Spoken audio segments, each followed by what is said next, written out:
All right, well, hey there, folks. I'm Meteorologist Matt Barrentine getting things set up here in the Weather Center. And obviously, we're looking at some storms coming on in later. I know everybody's like, okay, it's 3 o'clock in the afternoon. What are these storms they're talking about?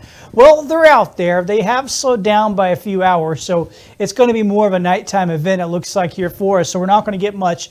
Well, we're certainly not going to get anything before sunset here, around 6. It'll be after that. So, right now, the main line is right in Baton Rouge. And you think about getting on I-10, about how long it takes to get to Baton Rouge. It takes a while. So it's going to take a while for these storms to work their way on in here. And, of course, they're not moving as fast as you're moving on the interstate. So it's going to be a number of hours before this gets in here. And I'll break down the timing here in just a moment. We'll look at the Futurecast. I just kind of wanted to give you the overview first. So there's the main line.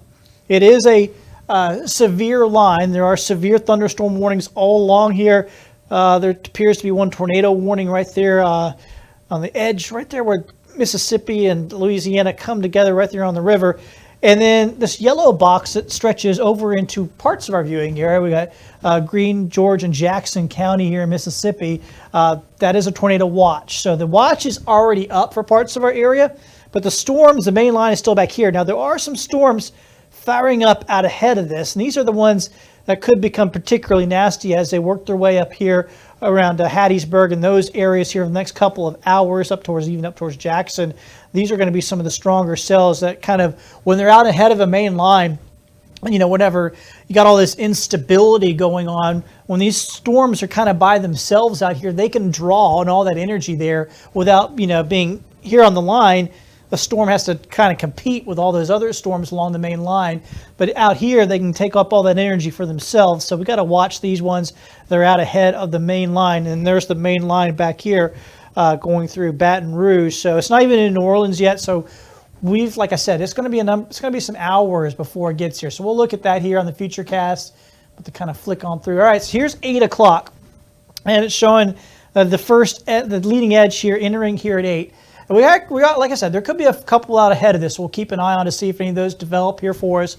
But if not, the main line will be probably around 8 o'clock when it first gets here. Now, I say first gets here. It's going to take a while to work its way on through. That's 10 o'clock, and now most of our area is fully on in it. And you can see on the Futurecast, it is showing some of these bright purple cellular-looking returns. So those are some strong cells within this line that could have severe weather with them. And I would fully anticipate when this is moving through that we're going to be at least under a blanket severe thunderstorm warning for the main line. And then we could get some tornado warnings along that line here as this moves through as well. With some of these, like I said, cellular-looking storms here along that main line. Put this in a little bit more motion. 11 o'clock.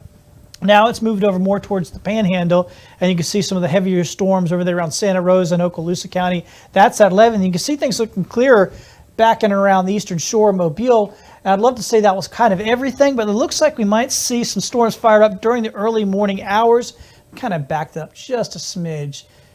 Right there around 2, 3 a.m., there might be enough energy left over here right along the coastline where we might see a couple more storms fire up, maybe in southern Baldwin County over into the Florida Panhandle during the wee hours of the morning. So you may think it's all done, then you get another round of thunder shaking your house at 3 or 4 in the morning, and that could be a real possibility. I think we'll be done in Mobile by that point, but some of our coastal areas over in Baldwin, some of our coastal areas over in the Panhandle, or actually I should say pretty much the whole Panhandle, not just the coastal areas, could see some rough weather during the early morning hours. So I'm going to kind of back this thing up a little bit.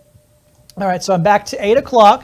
Once again, main line. So we've got some different things to watch out. We're going to have to watch out to see if any little storms. The modeling not showing a whole lot of storms bubbling up out ahead of it, which is great. We don't really want to see that. Hopefully that stays the case. Let me go to 9. So I'm going to stop it at 9 o'clock. Number of showers and storms bubbling up. And you can see the main line looks like right then would be about in Mobile. Of course, you don't want to throw all your, get too far in the weeds with the exact timing of this. Even now, even as close as we are with this high resolution modeling, we could still be off by an hour or so. It's still, the main line is not showing it in Mobile yet at 9. It could already be in Mobile, or it may still be off, another 30 or 40 minutes, okay? So don't get too tied up on the exact timing. But it's likely within about an hour to an hour and a half, right? So just keep that in mind It is going to be an evening event. At 10 o'clock, number of storms. Once again, this seems to be kind of the worst of it entering Mobile County at that point, right around 10. I mean, kind of forward it a little bit. Let's stop it. I can see the exact timing on my modeling there. This is about 10:30 here. This is when it be crossed most to Mobile and Baldwin counties. Once again, don't get too hung up on the exact timing. There's 11 o'clock. And once again, hey, at 11 o'clock, this could be like right here. It could be going a little bit slower, or this could be one county farther over to the east. So timing is never perfect with these things, but as we get closer with this high resolution modeling, it gets pretty close.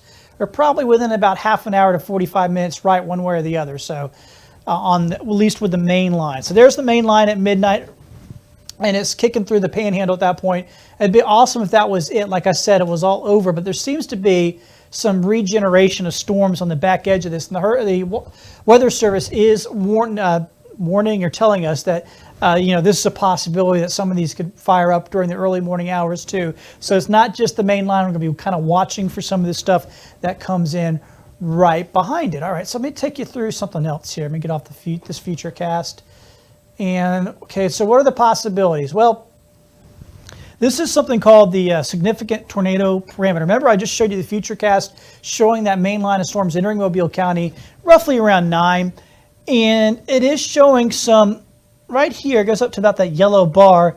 This is what we call the significant tornado parameter.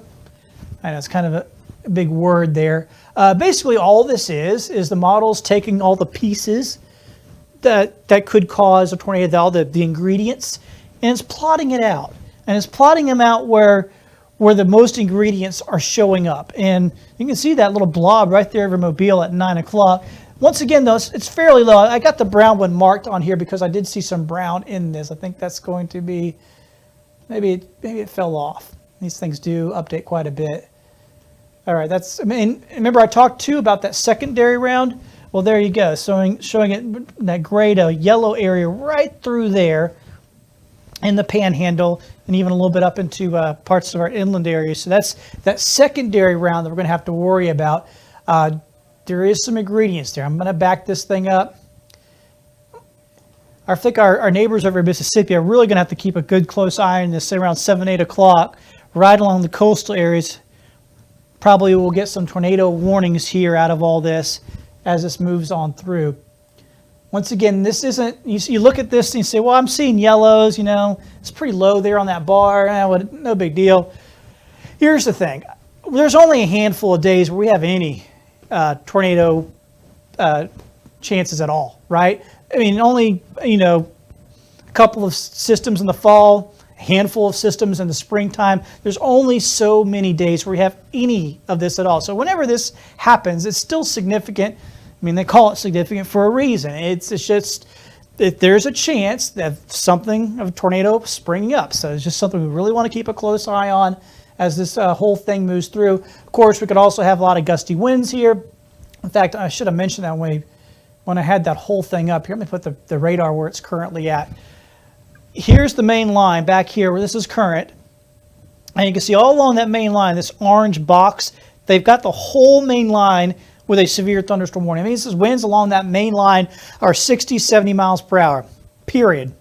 And when it comes to our area, we're going to get 60, maybe 70 mile per hour winds just along that main line. So whether or not you ever go into a tornado warning, you're going to get winds of 60 to 70 miles per hour. So if you have anything, I don't know, like the blow up things in your yard for Halloween, you may want to put those up for a little bit. Don't want things getting blown around, stuff like that, because there's going to be a pretty good wind gust. Obviously, also, there's going to be heavy rain with this. I don't think this is going to be a major rain event for us because we can handle a lot of rain. Of course, the other thing is going to be obviously a lot of lightning. And then the last thing is going to be the heavy flooding rain causing road issues. And then hail is going to be a possibility here. So far, there hasn't been a major hail issue with this, but we're going to keep an eye on that to see if that starts to change. So we've got some things to watch out for tonight. Like I said, it's going to take some time to get through here. You can see it's all the way over around Baton Rouge. The best timing I could give you is probably the earliest it could start would be around 7 in our western part of our area. That's the earliest. It might start as late as 9 in the western part of our area. And it's going to take several hours to move on through, and it's likely to last into the early morning hours because it's not just that main line. There are some showers along the back side of this, some storms on the back side of this, 3, 4 in the morning that are a possibility too. So a lot going on with the system here tonight. We are in a slight risk of severe weather. There's an enhanced risk over in coastal Mississippi.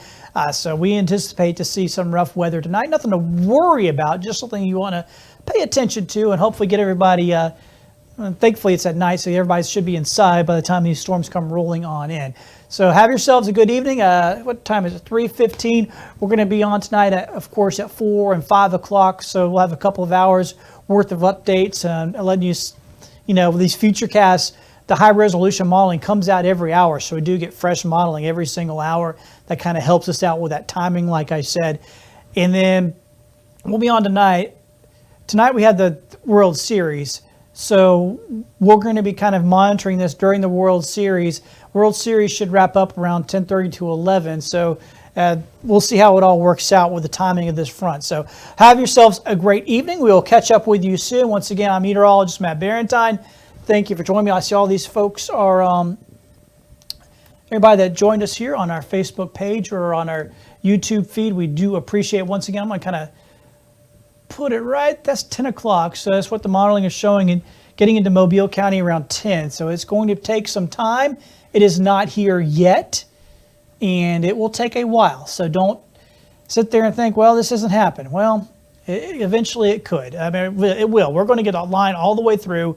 It's going to be a strong line. If you don't get anything else, you'll get 50 to 60 mile per hour winds, maybe even higher than that. And of course, we're going to have to watch out for tornadoes along that line as well. So it's going to be a rough and bumpy evening. So just stay tuned to Fox 10. We'll keep you updated through the night.